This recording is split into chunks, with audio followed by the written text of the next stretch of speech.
Rasulah, taatilah Rasul, wa aqbilu minhu, dan menghadaplah kepadanya, artinya mentaati dan menghadap, artinya dengan sepenuh hati, artinya mentaati dengan sepenuh hati, karena ada dalam peribahasa ngadep rai mungkur hati, menghadap tapi hatinya membelakangi, ya menghadap hanya mukanya saja. Waqbilu minhu ma ya'tikum minal amr, apa saja yang diperintahkan oleh Rasul, wan nahyi, dan apa saja larangan yang dilarang oleh Rasul. Qala Allah azza wa jalla, wa ma atakumur rasulu fakhudhu wa ma nahakum anhu fantahu. Apapun oleh Rasul laksanakanlah, dan apa yang dilarang kepada kamu tinggalkanlah. Dan apa saja yang Nabi datang kepadamu, Rasul, fakhuduhu, maka ambillah. Ini bahasa Arab. Maka ambillah, artinya kalau disuruh laksanakan, gitu aja maksudnya. Kalau dilarang ya tinggalkan. Itu maknanya. Kunu siba'an da amrillahi azza wa jalla. Jadilah kamu harimau yang tangkas ketika melaksanakan perintah Allah. Dinas. Jangan kelakad-keleked, jangan sempoyongan, ya, yang tegap, yang tegas, yang cepat, ya, ketika menerima perintah Allah dan Rasulnya.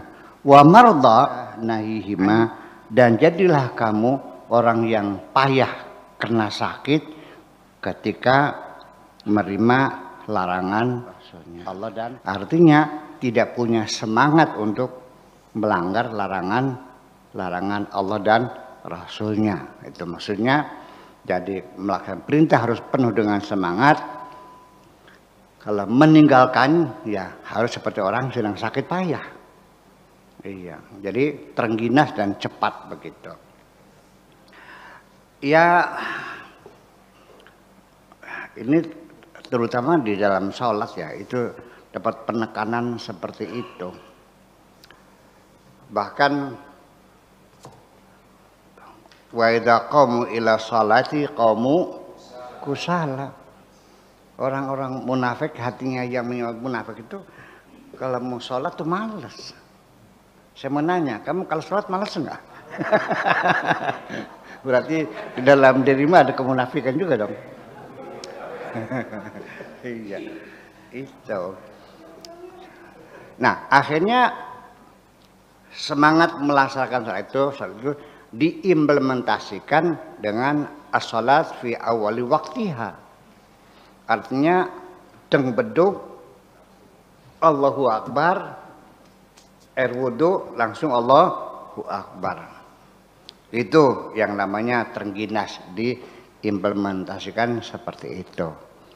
Tetapi kalau zuhurnya jam 2, adzan jam 12, jam 2 zuhur, namanya kelakad-kelakad, ya, sempoyongan, kadang-kadang juga imamnya lagi tidur, ya, jamaah di musola sudah siap, salawatan dulu dari jam 12 sampai jam 2, Allahumma sholli ala jam 2, imamnya lagi tidur. Saya kira tidak mesti bahwa gesit melaksanakan perintah sholat selalu di awal, karena banyak hadis-hadis Nabi sengaja sholatnya itu diakhirkan oleh Nabi. Kenapa? Yang diprioritaskan bukan awal waktunya, tapi kekhusyuannya itu, kenyamanan melaksananya. Maka di waktu musim panas, sedang masa terik matahari, ya, yang sampai 50 derajat panasnya, itu Nabi selalu mentakhirkan sholat zuhurnya sampai suasana sudah menjadi dingin. Dan seringkali setiap malam sholat isya itu menunggu sampai malam. Itu hadisnya banyak. Tetapi hadis yang menjelaskan keutamaan sholat awal waktu juga ada. Jadi artinya kondisional dong kalau begitu. Kalau memang Anda sedang dalam keadaan banyak kesibukan, ya sudah segera laksanakan supaya tidak mengganggu kesibukan. Tetapi ketika dalam keadaan santai, sedang dalam keadaan cuti, sedang dalam keadaan liburan, ya bisa saja Anda mengatur waktu sesuai dengan kondisinya. Nah, pertanyaannya, istri Anda bertanya, "Bang, makan dulu apa sholat dulu?"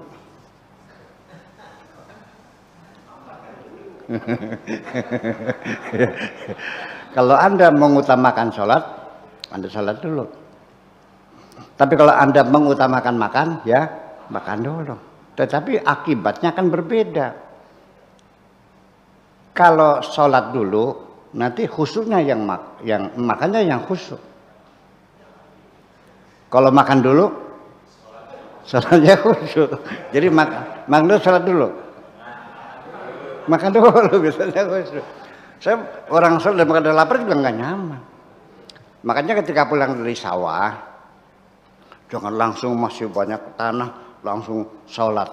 Di tengah sholat Anda merasakan adanya rasa gatal di badan Anda. Ya sebaiknya mandi aja dulu yang bersih supaya sholatnya nyaman. Ya nggak usah tergesa-gesa, ini banyak nyamuk. Ya nyerang obat nyamuk aja dulu supaya sedang sholat jangan sampai digigit nyamuk. Jadi untuk mencari sholat khusus, sholat tumakninah itu, sholat terkonsentrasi, nggak usah berhayal seperti Sayyidina Ali kena mau dicabut panahnya dari punggungnya rasa sakit, dia minta waktu untuk wudhu dulu, lalu sholat dulu, lalu dia suruh ketika aku sedang sholat, silakan cabutlah panah itu dari punggungku. Selesai sholat, beliau bertanya, sudah dicabut belum? Sudah. Artinya tidak terasa kan? Saking konsentrasinya sholat Sayyidina Ali. Saya kira tidak mesti Anda pengen seperti itu. Ya, jangan bagaimana kira-kira panah dicabut tidak sakit. Ya sekarang asal digigit nyamuk nggak terasa aja. Itu sudah hebat kok. Ya, tapi saya punya kiat yang lebih baik daripada Anda berusaha digigit nyamuk tidak terasa, masih mending juga bagaimana Anda sholat tidak ada nyamuk yang menggigit. Yaitu bakar obat nyamuk dulu atau pakai autan dulu, selesai kan? Jadi kita mengkondisikan sendiri semacam itu. Saya kira begitulah. Jadi sifatnya sangat kasuistik sekali. Terengginas itu gimana? Cekatan cepat gimana, memblenya bagaimana, saya kira itu sangat kasuistik sekali. Kemudian, inda maji'il aqdiyati wal aqdar. Kemudian mauta inda maji'il aqdiyati wal aqdar. Dan kamu jadi mayat ketika engkau menghadapi takdir Tuhan. Artinya tidak ada pemberontakan. Maksudnya jadi mayat nih tidak ada pemberontakan, tidak ada keluh kesah. Mayat kalau dimandiin, ditengkurapin nurut enggak? Didudukin nurut enggak? Itulah kira-kira ketika Anda menghadapi takdir Tuhan menimpa diri Anda, ya sudah tidak ada usaha melarikan diri, tidak usah ada pemberontakan dan tidak ada keluh kesah. Ya sudah. Siap, hanya sami'na wa ata'na, siap kami. Wa ma'ahada, sekalipun nanti Anda demikian, ya, dengan sikap-sikap yang seperti itu, bukan berarti Anda lalu pergi jauh dari pergaulan sehari-hari, ya tidak juga. Tetap saja wa asyirun nasa bihulukin hasanin. Walau bagaimanapun Anda harus bergaul dengan manusia berdasarkan akhlak-akhlak yang mulia. Itu saja persoalannya. La tatlubu minallah azza wa jalla bighairi ilmihi fikum. Jangan pernah minta kepada Allah selain keilmuan ditetapkan kepadamu. Artinya Jangan minta yang aneh-aneh, yang tidak diketahui, yang di luar ilmu Allah. Mintalah apa yang, jadi begini maksudnya ya. Jangan sok merasa tahu lebih dari Allah kok. Ini orang minta kepada Allah, tapi dalam dirinya ada anggapan aku lebih dari Allah. Iya. Minta supaya anaknya Mang Jana mau dengan saya. Sepertinya Anda lebih tahu jodoh Anda yang paling bagus anaknya Mang Jana. Allah nggak tahu dikiranya gitu. Nah, sehingga ketika oleh Allah digagalkan dengan Mang Jana, saking sayangnya kepada kamu, dikasih perempuan yang lebih hebat lagi, yang nantinya akan bahagia, anaknya Mang Dula, Anda berkeluh kesah. Jadi Anda merasa lebih pintar dari Allah semacam itu.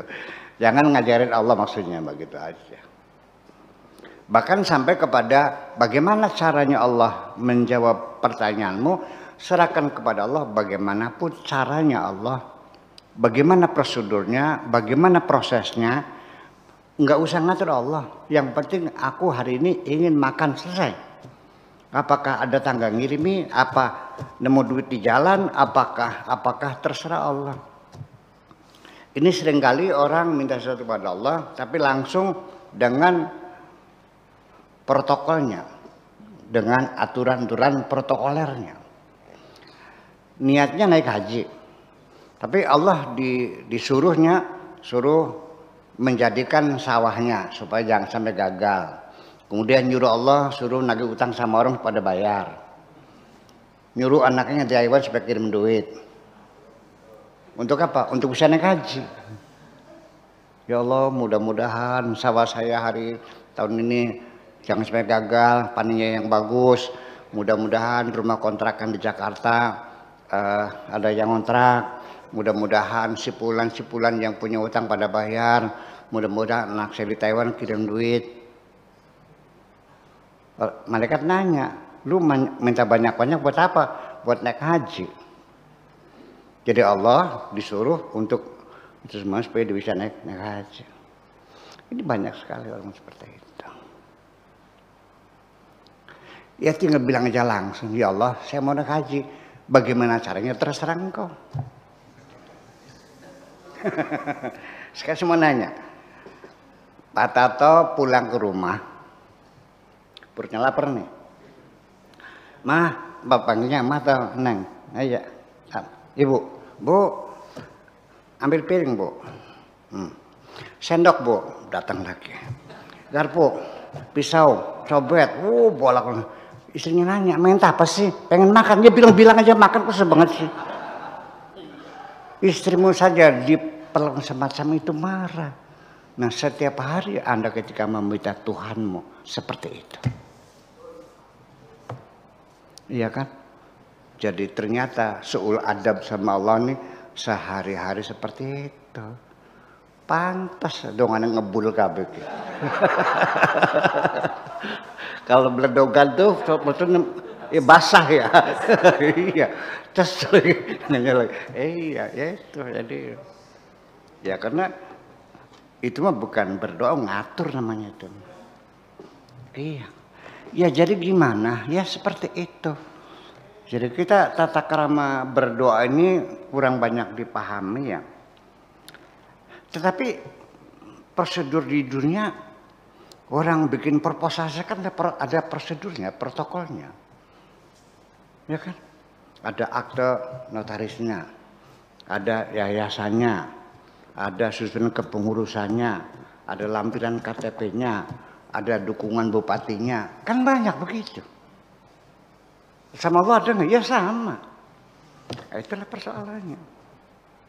Nah sekarang ada lagi ketika minta dukungan rekomendasi kepada bupati nggak boleh. Yang aturannya ada dukungan sih.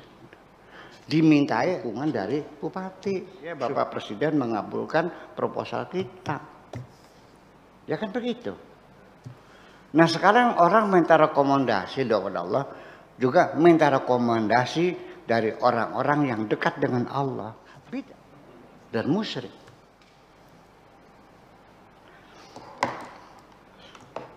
Anda minta jalan ke Kliwood, Sukawera minta dicor. Kepada Anda mintanya kan? Ini kan mencari orang yang dekat dengan bupati kan? Wah, Buya orang yang Buya tolong dong rekomendasi. Apa ini minta dicor jalannya? Oke deh. Mohon yang bersangkutan dibantu. Terima kasih atas perhatian Bapak Bupati, tanda tangan Abdul Syakur Yasin. Kasih Bupati. Ada tulisan saya. Nolaknya kan. Sulit. Dipertimbangkan kan? Rekomendasi orang dekat itu penting. Tetapi kan akhirnya menjadi bid'ah, menjadi musyrik.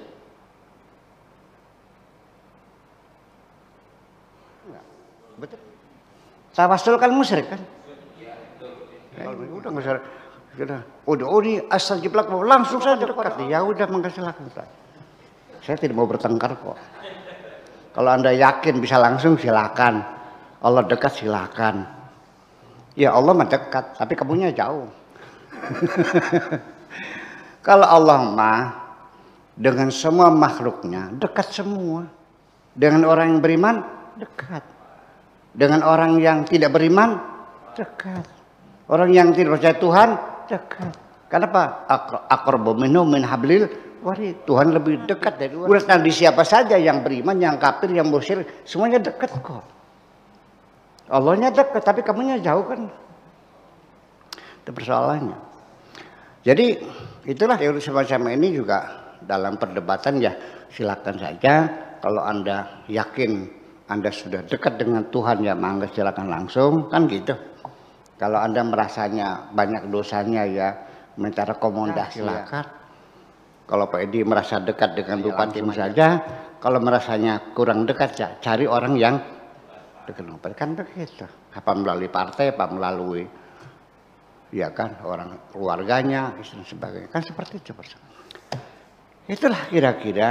Nah, yang kedekatan Tuhan itu bukan kedekatan fisik, tapi kedekatan rasa. Saya dengan Bupati Indramayu Pak Yanse enggak seminggu sekali ketemu kok, ya kan, kadang-kadang sebulan sekali. Kalau dengan sekdanya tiap hari kan, tiap hari kan lapor sekda tuh dekat. Jabatannya kan sekda. Secara jabatan ya dia lebih tinggi. Dari sisi kedekatan, lah paham nggak? Nah, itu seperti itu. Jadi bukan kedekatan fisik. Allah mah tidak perlu didekati secara fisik, sudah dekat kok. Yang makin dekat itu dekat rasa. Itu orang-orang yang dekat itu yang punya rasa kesucian hati dengan Allah dekat dan doanya dikabul. Kan itu persoalannya. Kalau Anda gak butuh rekomendasi, udah silakan. Silakan aja coba, dikabul enggak? Itu yang jadi masalah semacam itu. Jadi saya tidak mau berdebat. Kalau yang menganggap tawasul itu bid'ah ya sudah, Anda jangan tawasul, kita aja kok. Tapi jangan mengkafirkan yang tawasul, kita aja kok. Ya, biarkan saja urusan surga dan neraka itu urusan Tuhan. Ya, kita yang jangan pernah menghukumi orang lain. Dipastikan neraka, dipastikan surga. Sebab aku juga hamba Allah, kamu juga hamba Allah kok. Yang ngatur kita adalah Allah kok, segitu aja kok. Ya, jadi seperti itu. Jadi yang penting silakan Anda yakini saja. Yang penting adalah kita bergaul dengan manusia berdasarkan moral yang asyirun nas bi khuluqin hasan. La tatlubu minallah azza wa jalla bi ghairi ilmi fikum wa wafiqu fi hukmihi wa qadarihi fikum wa fi ghairikum. Tetapi Anda harus selalu setuju harus selalu sejalan dengan apapun yang menjadi keputusan Allah dan kepastian Allah. Tidak ada penyangkalan-penyangkalan. Begitu Anda bercerita tentang kesulitan-kesulitan yang Anda hadapi kepada orang lain, maka keluh kesahmu itu dilihat oleh Allah sebagai komplain terhadap keputusannya. Artinya penyangkalan dan tidak menerimakan. Udah nggak usah ceritakan. Seperti itu. Ani Nabi sallallahu taala alaihi wasallam, diceritakan dari Nabi, walamma khalaqallahu azza wa jalla al-qalam, ketika Allah menciptakan qalam. Qalam, qaf lam mim qalam, ini qalam namanya, yang nulis. Lalu qala lahu uktub, lalu Tuhan berkata kepada pulpen tadi, pada qalam tadi, uktub. Qala malladzi aktubu, apa yang qalamnya? Setelah Tuhan mencipta qalam, lalu disuruh tulis. Si qalam bertanya, apa yang ditulis? Qal uktub hukmi, tulislah putusanku. Fi khalqi ila yaumil qiyamah, tulislah putusanku terhadap makhlukku sampai hari kiamat. Putusannya, 1, lahir tanggal sekian, desa ini, jam ini, bulan ini, ibunya ini, otaknya segini, kelakuannya begini, bakatnya ini, sampai akhirnya matinya jam sekian. Udah, itu kata. Jadi ini kayak sinopsis. Seorang sutradara membuat satu sinopsis terdiri dari 12 pasal. Nanti pasal ke-12 baru pahlawan ceritanya itu, lakonnya itu matinya ketabrak mobil. Ya kan, pertemuan kasihnya di restoran. Itu sinopsis harus ditampilkan dalam acting dan tidak boleh melanggar. Ya, harus taat kepada aturannya. Jadi masing-masing itu sudah ada putusan-putusan Tuhan, sehingga kita hanya siap melaksanakan saja. Itu begitu. Ini nanti teorinya jadi perdebatan panjang lagi sampai sekarang. Masalah qadar dan qadar itu menjadi perdebatan yang tidak pernah selesai dan tidak akan pernah selesai. Belum pernah selesai dan tidak akan pernah selesai. Yang ini ngotot, yang ini ngotot. Karena ini teori. Kalau saya mah tidak. Saya mah tidak pakai teori, pakai fakta di lapangan. Ya, kalau fakta mau dibantah, yang faktual aja. Saya lahir di Kertasmaya, di pasar. Di rumahnya Nyonya Rok, orang Cina. Waktu itu bapaknya dagang bako. Nggak pernah milih lahir di situ kok. Saya juga tidak milih keluarnya dari perutnya Ibu Haji Zainab, enggak kok. Nama saya juga bukan pilihan saya kok. Jenis kelamin saya juga bukan pilihan saya. Profil tubuh saya juga tidak, ini juga pilihan saya kok. Iya kan? Terus sampai nanti juga saya tidak boleh ikut campur kok. Harus menyerahkan apapun kehendak Allah. Mau kena kanker, kena tumor, kena tabrak mobil, kena tembak, kena segala macam, terserah Allah. Boleh nggak milih kematian? Ini fakta kok. Iya. Jadi itu kata hadis, Nabi dikatakan bahwa ketika Tuhan selesai menciptakan kolam, lalu disuruh menulis, kata kolam bertanya, apa yang ditulis? Tulislah segala putusanku terhadap makhluk di semuanya. Sampai hari kiamat. Itu aja. Udah besoknya ya. Oke, gitu aja deh. Assalamualaikum warahmatullahi wabarakatuh.